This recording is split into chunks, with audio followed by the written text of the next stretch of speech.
तो हेलो दोस्तों, कैसे हैं आप लोग। तो जैसे कि आपको पता है कि हम लोग आईओटी 8 सेमेस्टर सीएससी ब्रांच का डिस्कस कर रहे हैं। और अभी तक हम लोगों ने 2 यूनिट को अच्छी तरीके से डिस्कस कर लिया है और मैं ये मान के चल रहा हूँ कि आप 2 यूनिट देख के आ रहे हैं। और अगर आपने नहीं देखा तो जरूर देखिएगा, प्लेलिस्ट का लिंक आपको नीचे मिल रहा होगा, आप वहां पे क्लिक करके उसको देख सकते हैं। ठीक है, तो आइए तीसरे यूनिट को स्टार्ट करते हैं और कंप्लीट थर्ड यूनिट को आज की वीडियो सीरीज के अंदर हम कंप्लीट करते हैं। तो आपके सामने पूरा सिलेबस दिया हुआ है, टॉपिक वाइज हम चलेंगे। बेसिक ऑफ आईओटी नेटवर्किंग की हम बात करें तो कह रहा है कि IoT networking refers to the communication system that allows IoT devices to connect, share data and interact over the internet और local network। यानी जो आपका IoT नेटवर्क है वो रिफर करता है किस चीज को, जो आपका कम्युनिकेशन सिस्टम है उसको, जिससे कि वो अलाउ करता है IoT डिवाइसेस को कनेक्ट करने के लिए, शेयर करने के लिए और इंटरेक्ट करने के लिए इंटरनेट के अकॉर्डिंग और द लोकल नेटवर्क के अकॉर्डिंग। ठीक है ना। अब यहाँ पे आता है कि what is IoT networking. IoT networking क्या है, तो यहाँ पे कह रहा है कि IoT networking is the combination of, यानी आईओटी नेटवर्क कम्बिनेशन है किस चीज का, हार्डवेयर का, जिसके अंदर डिवाइसेस, राउटर, गेटवेज आते हैं। कम्युनिकेशन टेक्नोलॉजीज का, जैसे वाईफाई, ब्लूटूथ, सेलुलर। प्रोटोकॉल यानी एमक्यूटीटी, एचटीटीपी, कॉप। और ये इनेबल करता है डेटा ट्रांसफर को between the device and the cloud platform. Clear हुआ। चलिए, अब यहाँ पे आपका अगला है आईओटी आर्किटेक्चर, यानी आईओटी नेटवर्क का आर्किटेक्चर कैसा होगा। तो कह रहा है कि IoT networking is usually divided into layers, यानी जो आईओटी नेटवर्किंग है उनको यूजुअली नेटवर्क में डिवाइड किया जाता है। सबसे पहले आपका आता है परसेप्शन लेयर, जिसे हम लोग डिवाइस लेयर कहते हैं। तो ये कंटेंट करता है सेंसर को और एक्वेटर्स को, और ये कलेक्ट करता है डेटा को जो इन्वायरमेंट से मिलते हैं। ठीक है ना। नेटवर्क लेयर ये ट्रांसफर करता है डेटा को using the wired and wireless communication, यानी वायर और वायरलेस कम्युनिकेशन के द्वारा ये क्या करते हैं, डेटा को ट्रांसफर करते हैं। और ये यूज होता है इंटरनेट प्रोटोकॉल के अकॉर्डिंग। ठीक है, ये यूज करता है इंटरनेट प्रोटोकॉल को। एप्लीकेशन लेयर की बात करें तो ये डेटा को प्रोसेस करता है, ये प्रोवाइड करता है सर्वर को यूजर के लिए। ठीक है। अब हम टाइप की बात करें, टाइप ऑफ आईओटी नेटवर्क, तो अलग अलग टाइप के आईओटी नेटवर्क है। पहला आपका आता है पैन, यानी पर्सनल एरिया नेटवर्क। ये काफी शॉर्ट रेंज होता है, इसका रेंज लगभग 1 से लेकर 10 मीटर तक का होता है, यानी इसी रेंज के अराउंड ये काम करेगा। जैसे ब्लूटूथ डिवाइस की हम बात करें। लोकल एरिया नेटवर्क ये लिमिटेड एरिया होता है, जैसे किसी होम को कैप्चर करना है, ऑफिस को कैप्चर करना है, जैसे वाईफाई नेटवर्क हो गया, ये इसके अंदर आएगा। वैन की बात करें, वाइड एरिया नेटवर्क, तो ये एक लार्ज जियोग्राफिकल एरियाज के लिए काम करता है। और ये सेलुलर नेटवर्क किस पे डिपेंड, यानी एग्जांपल इसका हो सकता है। आईओटी कम्युनिकेशन टेक्नोलॉजीज की हम बात करें तो शॉर्ट रेंज टेक्नोलॉजीज में आपके वाईफाई, ब्लूटूथ, जिगबी, रफिड आ जाएंगे। और लॉन्ग टर्म टेक्नोलॉजीज में आपके 3G, 4G, 5G नेटवर्क जो है, सेलुलर नेटवर्क और लोरावाइन और एनबी आईओटी है, ये आएगा। ठीक है। अब आईओटी कम्युनिकेशन मॉडल्स होते हैं। पहला आपका होता है डिवाइस टू डिवाइस, दूसरा होता है डिवाइस टू क्लाउड, तीसरा होता है डिवाइस टू गेटवे एंड चौथा होता है बैकएंड डेटा शेयरिंग। अब आता है आईओटी प्रोटोकॉल स्टैक, तो यहाँ पे लेयर और उसके प्रोटोकॉल दिए गए हैं। लेयर की बात करें एप्लीकेशन, तो इसके अंदर MQTT, CoAP and HTTP. Transport जिसके अंदर TCP, UDP. Network IPv4, IPv6। Data link जिसमें आपका वाईफाई, एथरनेट। क्लियर हुआ। अब रिक्वायरमेंट क्या है आईओटी नेटवर्किंग की, तो ये काफी कम पावर कंजम्पशन होता है इसका, हाई स्केलेबिलिटी के लिए, सिक्योरिटी प्रोवाइड करने के लिए, रिलेबिलिटी के लिए, लो लेटेंसी के लिए और इंटरऑपरेटेबिलिटी के लिए बेसिकली इसकी रिक्वायरमेंट होती है। अब इसके अंदर चैलेंजेस क्या क्या होंगे, तो इसके अंदर चैलेंज हुआ कि इसके अंदर साइबर अटैक के थोड़े से चैलेंजेस रहते हैं। नेटवर्क कंजेशन के चैलेंजेस होते हैं, लिमिटेड बैंडविड्थ होता है इसका, डिवाइस कंपेटेबिलिटी इश्यूज होते हैं, पावर लिमिटेशंस होते हैं, ये चीजें होती हैं। अब यहाँ पे IoT component and functional component दिए गए हैं आईओटी के, देखिए इसको। आईओटी कंपोनेंट की हम बात करें तो कह रहा है कि the IoT system is made up of the several basic building block that work together, यानी जो आपके आईओटी सिस्टम है वो बनते हैं अलग अलग टाइप के, जो बिल्डिंग ब्लॉक होते हैं एक दूसरे के साथ मिलने से ये बनते हैं। जिसके अंदर सबसे पहला आपका आता है डिवाइस, जिसमें आपका सेंसर, एक्वेटर्स आते हैं। तो सेंसर जो है वो डेटा को कलेक्ट करता है, जैसे टेम्परेचर का डेटा हो गया, ह्यूमिडिटी का हो गया, मोशन का हो गया, और भी बहुत सारी चीजें। एक्वेटर जो है वो परफॉर्म करता है एक्शन को, जैसे स्विच ऑन करना है, ऑफ करना है, मूव करना है, मोटर को ओपन करना है, वाल्व को। ठीक है, एग्जांपल भी दिया हुआ है, टेम्परेचर सेंसर प्लस फैन एक्वेटर्स। दूसरा हमारा है कनेक्टिविटी, ये इनेबल करता है कम्युनिकेशन को between the devices and cloud, यानी क्लाउड एंड जो आपके डिवाइस एंड क्लाउड होते हैं उनके बीच के कम्युनिकेशन को इनेबल करता है। और टेक्नोलॉजीज की बात करें तो इसके अंदर वाईफाई, ब्लूटूथ, जिगबी, सेलुलर, लोरावाइन आता है। ठीक है ना। तीसरा हमारा कंपोनेंट आता है क्या, डेटा प्रोसेसिंग। डेटा इसके अंदर प्रोसीड होगा locally, edge computing, on gateway and आईडनी इन इन क्लाउड सर्वर। अब यहाँ पे हमारा अगला क्या है, क्लाउड प्लेटफॉर्म है। ये स्टोर करता है बड़े अमाउंट में डेटा को। ठीक है। और ये परफॉर्म करता है स्टैटिकल एंड विजुअलाइजेशन को, और ये प्रोवाइड करता है रिमोट एक्सेस को। ठीक है ना। पांचवा हमारा आता है यूजर इंटरफेस। ये मोबाइल एप्लीकेशन, वेब डैशबोर्ड, जो आपका कंट्रोल पैनल है, ये सारी चीजें इसके अंदर आती हैं। क्लियर हुआ? उसके बाद ओके, तो ये चीजें आपके सामने यहाँ पे दी गई है। अब क्लाउड प्लेटफॉर्म मैंने बता ही दिया कि ये प्रोवाइड करता है रिमोट एक्सेस को।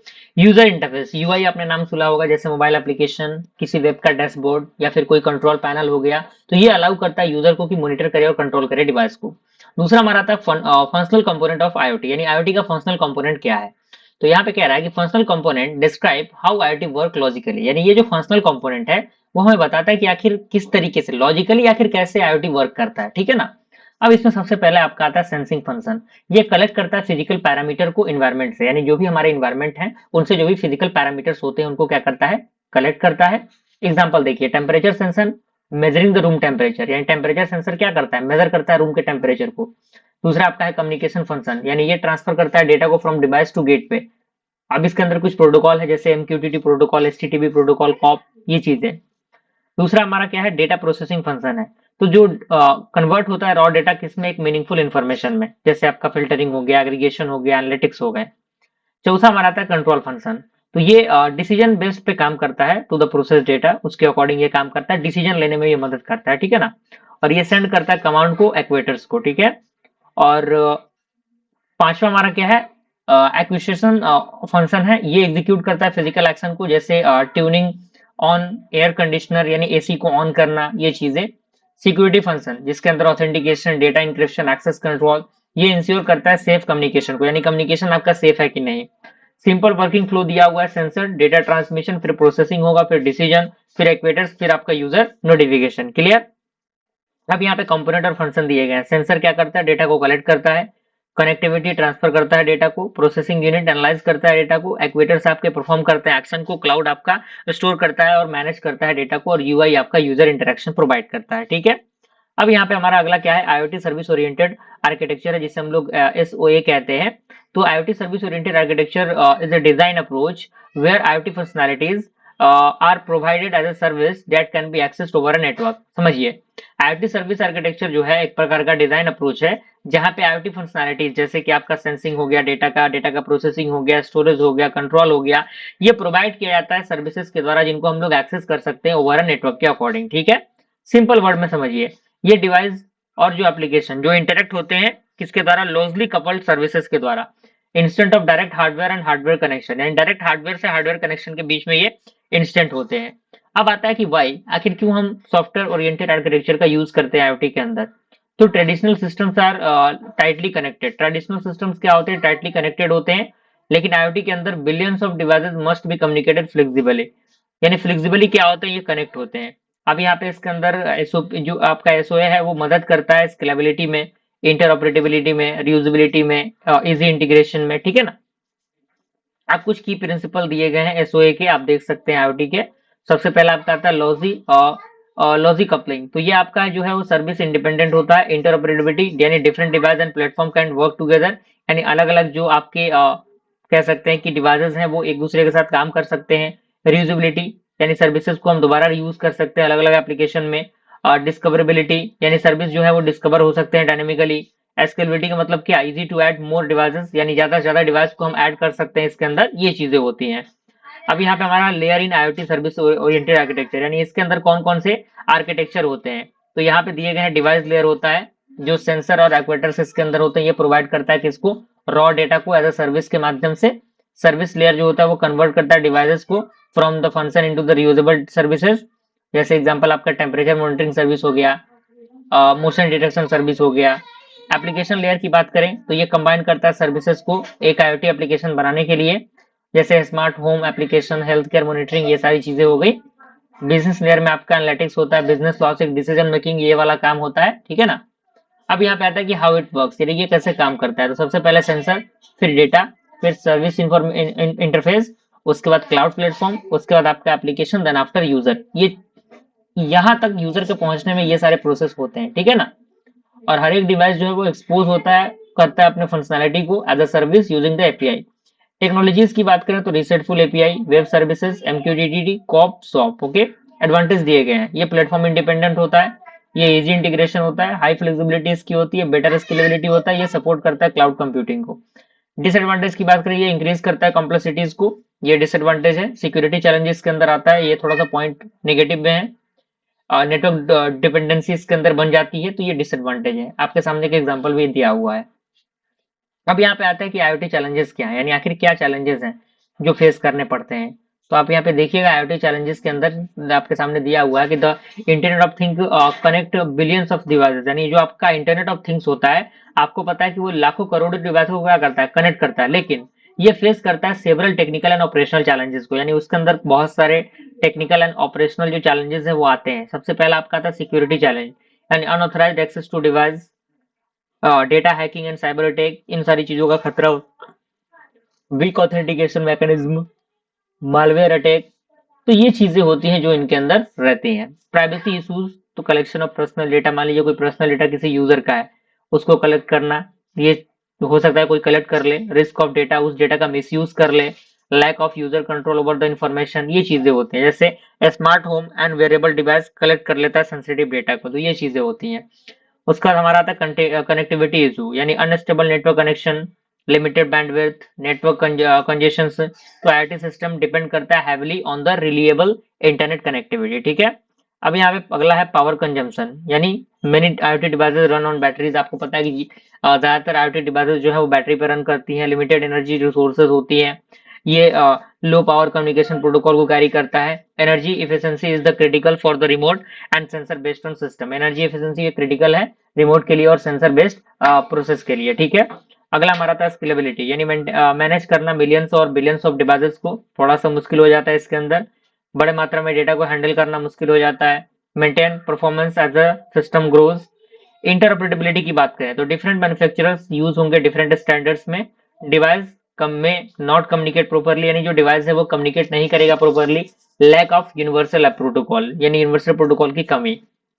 डेटा मैनेजमेंट है, डेटा के मैनेजमेंट के रिगार्डिंग। डिवाइस मैनेजमेंट, डिवाइस के मॉनिटरिंग के रिगार्डिंग, जैसे कि रिमोट मॉनिटरिंग हो गया, सॉफ्टवेयर अपडेट हो गया, फॉल्ट रिडक्शन हो गया, अब मेंटेनेंस इशू हो गया। स्टैंडर्डाइजेशन इशूज की हम बात करें तो नो सिंगल ग्लोबल स्टैंडर्ड, यानी कोई भी सिंगल ग्लोबल स्टैंडर्ड नहीं रहता। मल्टीपल कम्युनिकेशन टेक्नोलॉजीज होती हैं, कंपेटेबिलिटी प्रॉब्लम होता है। लीगल एंड रेगुलरिटी चैलेंजेस की बात करें तो डेटा प्रोटेक्शन लॉ हो गया, कंपाइलेशन रिक्वायरमेंट हो गया, liability in case of failure हो गया, ये चीजें हो गई। अब यहाँ पे चैलेंजेस दिए गए हैं और इसका डिस्क्रिप्शन दिए गए हैं, आपको शॉर्ट फॉर्म में याद करने के लिए ये चीजें दी गई हैं, आपको लिख लेना है, ठीक है। अब यहाँ पे आता है 6 low W PAN and I triple 802.15.4। तो इसका डेफिनेशन आपके सामने यहाँ पे नजर आ रहा होगा, ठीक है फ्रेंड्स। तो यहाँ पे दिया हुआ है, कहा गया कि 6 low PAN stand for the IPv6 over low power wireless protocol area network, यानी इसका फुल फॉर्म है, थोड़ा सा ध्यान रखना है इसको, ठीक है ना। देख के घबराना नहीं है कि ये क्या पूछ दिया एग्जामिनेशन में अगर आ गया तो, ठीक है। तो ये अलाउ करता है IPv6 पैकेट को to be sent over low power wireless network, यानी जो लो पावर वायरलेस नेटवर्क होता है, ये IPv6 उस चीज को अलाउ करता है कि वो सेंड कर सके लो पावर नेटवर्क को, ठीक है ना। और ये कनेक्ट करता है स्मॉल डिवाइसेस को directly to the internet using the IPv6, यानी IPv6 के मदद के द्वारा ये जो है वो स्मॉल डिवाइसेस को डायरेक्टली कनेक्ट करने में मदद करता है, ठीक है। अब यहाँ पे आता है कि वाई इट इज नीडेड, यानी आखिर इसको क्यों जरूरत है इसकी। तो IPv6 पैकेट आर लार्जर, क्योंकि आपको पता होना चाहिए कि जो IPv6 पैकेट्स होते हैं वो लार्जर होते हैं। IoT devices had limited memory and power, यानी IoT डिवाइसेस के पास लिमिटेड मेमोरी एंड पावर होता है। Standard IPv6 can not run directly on low power network, यानी जो स्टैंडर्ड IPv6 है वो डायरेक्टली लो पावर नेटवर्क पे क्या करता है, कह सकते हैं कि डायरेक्टली उस पे काम नहीं कर सकता, रन नहीं कर सकता। तो ये जो है ये सॉल्व होता है किसके द्वारा, by the header compression, by the packet fragmentation and by the efficient routing. Clear. Features की बात करें हम इसके तो ये सपोर्ट करता है IPv6 को, लो पावर कंजम्पशन होता है, स्मॉल पैकेट साइज हैंडलिंग इसके अंदर होता है, मेश नेटवर्किंग सपोर्ट प्रोवाइड करता है एंड ऑटो कॉन्फ़िगरेशन होता है, ठीक है ना। चलिए वर्किंग की बात करें तो सबसे पहले एप्लीकेशन डेटा IPv6 में आएगा, फिर वहां से आपका लो पैन एडेप्टेशन लेयर में जाएगा जिसके अंदर कंप्रेशन एंड फ्रेगमेंटेशन होगा। देन आफ्टर आपका IEEE 802.15.4 मैक एंड PHY में जाएगा। देन उसके बाद आपका वायरलेस ट्रांसमिशन होगा, ठीक है। तो ये आपका स्टेप बाय स्टेप प्रोसेस है। कहाँ यूज होते हैं तो आपके स्मार्ट होम्स में, स्मार्ट लाइटिंग में, इंडस्ट्रियल IoT में, स्मार्ट एग्रीकल्चर में। अब हमारा अगला क्या है, IEEE 802.15 है।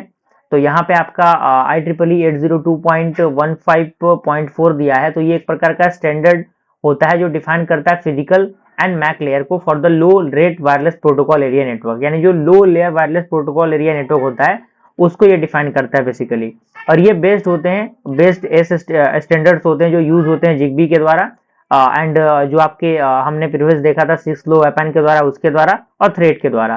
की फीचर्स की बात करें तो दो लोड डेटा रेट होता है जो कि अप टू 2500 जो है वो केबी पर सेकंड इसके अंदर होता है। लो पावर कंजम्पशन होता है ये, और शॉर्टेस्ट रेंज होता है, यानी 10 से लेके 100 मीटर तक का इसका रेंज होता है। कॉस्ट लो होता है, ये सपोर्ट करता है स्टार एंड मेश टोपोलॉजी को। फ्रीक्वेंसी बैंड होता है, यानी इसका जो फ्रीक्वेंसी है 2.4 गीगा हर्ट्ज ग्लोबल होता है, यानी ग्लोबली।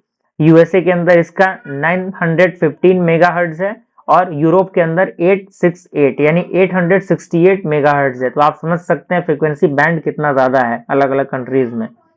कैरेक्टरिस्टिक्स की बात करें इसके तो डेटा रेट आपका अप टू 250 kbps है, रेंज इसका 10 से 100 meter, power very low, topology star mesh, और इसके अंदर फिजिकल एंड मैक लेयर। ठीक है, अब रिलेशनशिप दिए गए हैं इनके बीच के, आप देख सकते हैं ये नेटवर्क लेयर एडेप्टेशन होता है, ये फिजिकल एंड मैक लेयर होता है।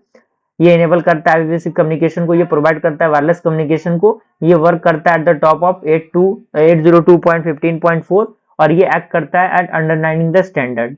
सिंपल अंडरस्टैंडिंग की हम बात करें, ये जो होता है वो प्रोवाइड करता है वायरलेस लिंक को, और ये जो है वो IPv6 को अलाउ करता है ओवर द नेटवर्क के अकॉर्डिंग काम करने के लिए। ठीक है, चलिए अब हमारा आता है जिग्बी एंड इट्स टाइप, यानी जिग्बी क्या होते हैं, कितने टाइप के जिग्बी होते हैं। तो जिग्बी एक प्रकार का low power low data rate wireless communication technology होता है जो यूज होता है शॉर्टेस्ट रेंज एप्लीकेशन के लिए। ठीक है, यानी जिसका रेंज थोड़ा सा छोटा हो उसके अंदर हम इसका यूज करते हैं।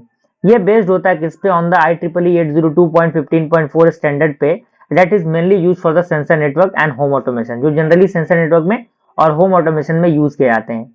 ये डिजाइन होता है किसके लिए, low cost low power and secure communication के लिए। अब कुछ की फीचर्स दिए गए हैं जिग्बी की, low power consumption, low data rate up to 250 kbps, shortest range and machine mesh networking support, और ये सिक्योर कम्युनिकेशन होता है, और ये सपोर्ट करता है लार्ज नंबर ऑफ नोड्स को। अब यहाँ पे जिग्बी नेटवर्क आर्किटेक्चर दिए गए हैं, तो यहाँ पे जो जिग्बी नेटवर्क है वो कंसिस्ट करता है 3 मेन डिवाइसेस टाइप्स को। पहला आपका आता है जिग्बी कंट्रोलर, ये केवल 1 पर नेटवर्क होता है, और ये स्टार्ट एंड मर्ज मैनेज होते हैं नेटवर्क के द्वारा, स्टोर करता है नेटवर्क इन्फॉर्मेशन को। उसके बाद हमारा आता है जिग्बी राउटर, तो ये एक्सटेंड करता है नेटवर्क के रेंज को, राउट करता है डेटा को बिटवीन द डिवाइसेस, यानी डिवाइसेस में डेटा जो है उनको राउट करने का काम करता है। ठीक है, जिग्बी एंड इन डिवाइस की हम बात करें तो ये सिंपल सेंसर एक्वेटर्स होता है, ये कम्युनिकेट करता है केवल पैरेंट नोड के साथ, और लो पावर कंजम्पशन ये होता है। टाइप की बात करें जिग्बी की, तो यहाँ पे आपका स्टार टोपोलॉजी होता है जिसमें सारे डिवाइसेस कनेक्ट होते हैं एक सिंगल कोऑर्डिनेटर से। ये सिंपल डिजाइन इसका होता है, ये सूटेबल होता है किसके लिए, स्मॉल नेटवर्क के लिए। ट्री टोपोलॉजी की बात करें तो ये हायरार्किकल स्ट्रक्चर्ड होता है, ये कोऑर्डिनेटर होता है एट द टॉप में, और ये राउट करता है from the branches. Okay, mesh topology की बात करें तो डिवाइसेस जो है वो कम्युनिकेट होते हैं मल्टीपल नोड्स के द्वारा, हाईली रिलायबिलिटी होता है इसका, और सेल्फ हैलिंग नेटवर्क होता है ये, और मोस्टली यूज होते हैं किनके द्वारा, इन IoT एप्लीकेशन। उसके बाद आपका आता है जिग्बी डिवाइस टाइप, जो कि आपका फंक्शनल टाइप है। तो जो आपका जिग्बी कोऑर्डिनेटर आता है जो कंट्रोल करता है और इनिशियलाइज करता है नेटवर्क को, जिग्बी राउटर आता है जो फॉरवर्ड डाटा करता है और एक्सटेंड करता है कवरेज को। जिग्बी आपका एंड डिवाइस जो है वो low power sending device, sensing device है। ठीक है, कहाँ यूज होते हैं, स्मार्ट होम एप्लीकेशन में, smart lighting, industrial monitoring, smart energy metres and health care monitoring में। एडवांटेज दिए गए हैं, ये लो पावर यूज होता है, कॉस्ट इफेक्टिव होता है, सिक्योर होता है, स्केलेबल होता है, रिलायबल मेश नेटवर्किंग होता है। डिसएडवांटेज ये है कि इसका रेट थोड़ा लो होता है, शॉर्टेस्ट रेंज होता है, और ये सूटेबल नहीं होता हाई बैंडविड्थ एप्लीकेशन के लिए। अब यहाँ पे हमारा आता है रैपिड, जिससे हम लोग रेडियो फ्रीक्वेंसी आइडेंटिफिकेशन कहते हैं। ठीक है, तो इसका पूरा फंडामेंटल यहाँ पे दिया हुआ है। तो ये आपका जो है एक प्रकार का वायरलेस टेक्नोलॉजी है जो क्या करता है, यूज करता है रेडियो वेव को to identifying and track the object automatically without physical contact, यानी बिना फिजिकल कॉन्टेक्ट में आए हुए जो चीजें हैं उनको ऑब्जेक्ट को ट्रैक कर लेता है। ठीक है, और ये कंसिस्ट करता है टैग को और रीडर्स को टू द ट्रांसफर डेटा। अब कंपोनेंट की बात करें रैपिड सिस्टम के कंपोनेंट की, तो सबसे पहला आपका आता है रैपिड टैग, जिसके अंदर ट्रांसपॉन्डर आते हैं। ये कंटेन करता है माइक्रोचिप को और एंटीना को, स्टोर करता है यूनिक आईडी को। रैपिड रीडर इंटरोगेटर इसे हम लोग कहते हैं, ये सेंड करता है रेडियो सिग्नल को, रिसीव करता है डेटा को फ्रॉम द टैग्स। एंटीना आपने नाम सुना ही होगा, ये इनेबल करता है कम्युनिकेशन को between the tag and the reader, यानी टैग और रीडर के बीच में कम्युनिकेशन इनेबल करता है ये एंटीना। बैकएंड सिस्टम ये डेटाबेस और सर्वर स्टोरिंग इंफॉर्मेशन प्रोवाइड करता है। फीचर्स की बात करें रैपिड की, तो ये आपका क्या होता है, कॉन्टेक्टलेस कम्युनिकेशन होता है इसका, नहीं इसके लिए कॉन्टेक्ट में आने की जरूरत नहीं है, ठीक है। ऑटोमेटिक आइडेंटिफिकेशन इसके अंदर होता है, फास्ट डेटा रीडिंग होता है ये, और मल्टीपल टैग रीडिंग कैपेबिलिटी इसके पास होती है, और लॉन्ग लाइफ स्पेन होता है इसका, ठीक है। और इसके लिए किसी फिजिकल वायर की जरूरत नहीं पड़ती। ये वर्क करता है बिना किसी लाइन ऑफ साइट के, और ये सिक्योर डेटा ट्रांसमिशन होता है। अब हम इसके वर्किंग की बात करें, वर्किंग से पहले हम टाइप देख लेते हैं। तो टाइप आपका पैसिव रैपिड आता है, जिसमें नो इंटरनल पावर सोर्स, कोई भी इंटरनल पावर सोर्स नहीं होता। ये पावर्ड होते हैं बाय द रेडर सिग्नल, और ये इसका जो रेंज होता है शॉर्टेस्ट होता है, और कॉस्ट भी थोड़ा लो होता है। एक्टिव रैपिड की बात करें तो इसके पास बैटरी होता है, लॉन्ग रेंज होता है, और हायर कॉस्ट होता है। सेमी पैसिव रैपिड की बात करें तो बैटरी पावर्ड चिप होता है ये यूजेस रीडर सिग्नल होता है for the communication. Working principle की बात करें तो जो रैपिड रीडर है वो सेंड करता है रेडियो फ्रीक्वेंसी सिग्नल को, रैपिड टैग रिसीव करता है सिग्नल को थ्रू द एंटीना, रैपिड जो टैग है वो सेंड करता है बैक स्टोर इन्फॉर्मेशन को, और जो रीडर है वो रिसीव करता है डेटा को और सेंड करता है इसको डेटाबेस में, ठीक है। और communication using the electromagnetic field, okay. तो यहाँ पे आपके सामने कुछ बैंड्स दिए गए हैं, फ्रिक्वेंसी, उसका रेंज, उसका एप्लीकेशन कहाँ कहाँ यूज होता है, इसको आपको देख लेना है। अगला हमारा एप्लीकेशन कहाँ कहाँ ये यूज होता है, तो सप्लाई चेन मैनेजमेंट में for product tracking and inventory management, access control में स्मार्ट कार्ड जो आईडी है उसको, डोर सिक्योरिटी सिस्टम के लिए, हेल्थ केयर जैसे पेशेंट का ट्रैकिंग हो गया, पेशेंट को ट्रैक करना, इक्विपमेंट मॉनिटरिंग के अंदर। ट्रांसपोर्टेशन की हम बात करें उसमें टोल कलेक्शन सिस्टम, जो भी टूल कलेक्शन होता है, व्हीकल ट्रैकिंग होता है। रिटेल यानी anti theft system, automated billing में एडवांटेज ये है कि ये इसके पास कोई single line of state required नहीं होता, फास्टर होता है as compare to the barcode, multiple tag reading होता है, ड्यूरेबल होता है ये। डिसएडवांटेज ये है कि इसका कॉस्ट थोड़ा सा हाई होता है, प्राइवेसी कंसर्न इसके अंदर, और सिंगल जो है सिग्नल इंटरफेरेंस इसके अंदर होता है, तो ये थोड़ा सा डिसएडवांटेज है इसके। अगला हमारा है एनएफसी, जिसे हम लोग नियर फील्ड कम्युनिकेशन कहते हैं, ठीक है। तो ये क्या होता है इसको हम देखते हैं। तो यहाँ पे जो नियर फील्ड कम्युनिकेशन है is a short range wireless communication technology that allows device to exchange data when they are placed very close to the each other। यानी ये एक प्रकार का क्या है, short range wireless communication technology है जो अलाउ करता है डिवाइस को कि वो डेटा को एक्सचेंज करे जो प्लेस्ड हो रहे हैं काफी क्लोज, जो एक दूसरे के हैं, लगभग 4 सेंटीमीटर उसके according.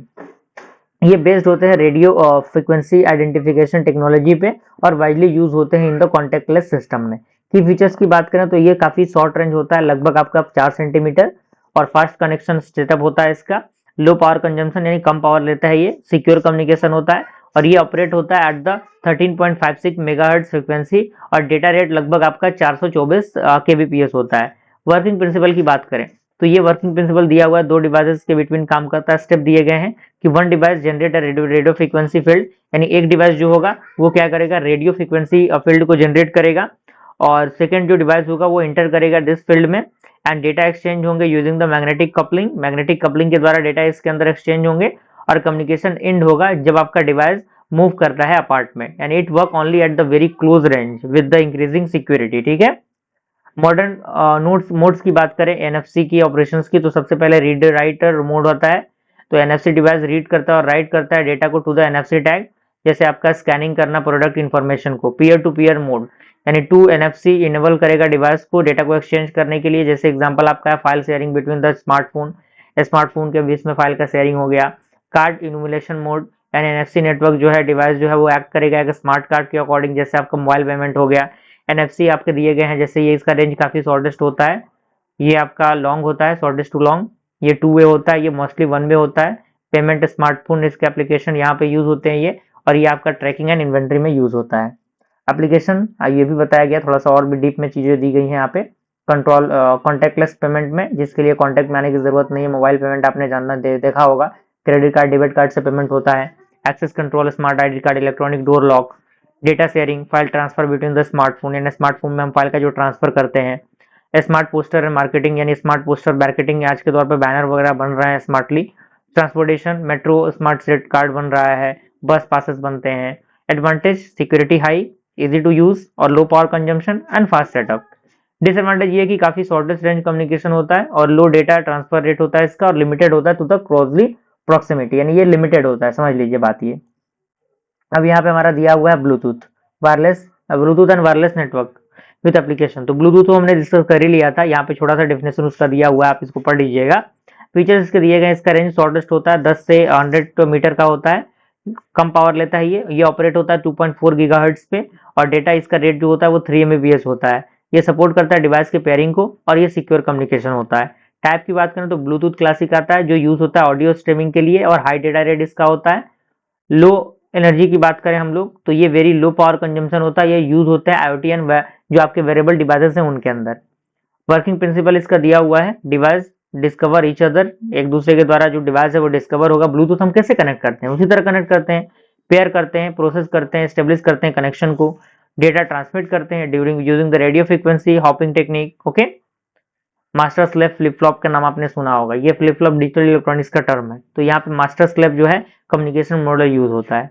Application wireless headphone and speaker के अंदर इसका यूज होता है, smart watches and fitness bands के अंदर यूज होते हैं, स्मार्ट होम ऑटोमेशन के अंदर, file sharing between the smartphone में फाइल शेयरिंग हम ब्लूटूथ के द्वारा भी कर सकते हैं, आपने किया होगा। आज के दौर पे तो अलग अलग चीजें आ गई हैं। हेल्थ केयर मॉनिटरिंग डिवाइस हो गया। दूसरा हमारा आता है वायरलेस सेंसर नेटवर्क। तो वायरलेस सेंसर नेटवर्क एक प्रकार का नेटवर्क होता है डिस्ट्रीब्यूटेड सेंसर नोड का, जो मॉनिटर करता है फिजिकल एंड एनवायरमेंटल कंडीशन को और कम्युनिकेट करता है वायरलेसली, यानी बिना वायर के ये कम्युनिकेट करता है। हर एक नोड कंसिस्ट करता है सेंसर को, माइक्रो कंट्रोलर को, ट्रांसीवर्स को एंड पावर सोर्सेस को। फीचर्स दिए गए हैं, सेल्फ ऑर्गेनाइजिंग नेटवर्क होता है, लो पावर ऑपरेशन होता है, मल्टी हुप कम्युनिकेशन होता है, डिस्ट्रीब्यूटेड सेंसिंग होता है, स्केलेबल होता है। कंपोनेंट इसके दिए गए हैं, वर्किंग दिया गया है, स्मार्ट सेंसर जो है वो कलेक्ट करेगा एनवायरमेंटल से डेटा को, डेटा ट्रांसफर होंगे between the wirelessly neighbouring nodes, और डेटा जो होगा रीच करेगा बेस स्टेशन पे, और डेटा जो है वो प्रोसीड होगा at the send to the server load. Application की बात करें तो एग्रीकल्चर के अंदर इसका यूज होता है, हेल्थ केयर के अंदर, इंडस्ट्रियल मॉनिटरिंग के अंदर, इन्वायरमेंटल मॉनिटरिंग के अंदर, स्मार्ट सिटीज के अंदर। ठीक है, अब यहाँ पे एक ब्लूटूथ एंड WSN के बीच का डिफरेंस दिया गया। पर्पस इसका है कि ये डिवाइस कम्युनिकेशन होता है, ये इन्वायरमेंटल मॉनिटरिंग होता है। रेंज शॉर्ट होता है, इसका लार्ज हो सकता है, लो होता है पावर, ये काफी ज्यादा लो होता है। पिकनेट स्केटनेट इसके अंदर मैच टोपोलॉजी। ठीक है, तो इस तरीके से हमने क्या किया, हमारा जो यूनिट नंबर 3 था उसको भी कंप्लीट किया। बस अच्छा खासा रिस्पॉन्स इसको दिखाइए इस वीडियो पे, ताकि जल्दी हम लोग यूनिट नंबर 4 अपलोड कर सके। ठीक है, मिलते हैं अगले वीडियो में, तब तक के लिए थैंक यू।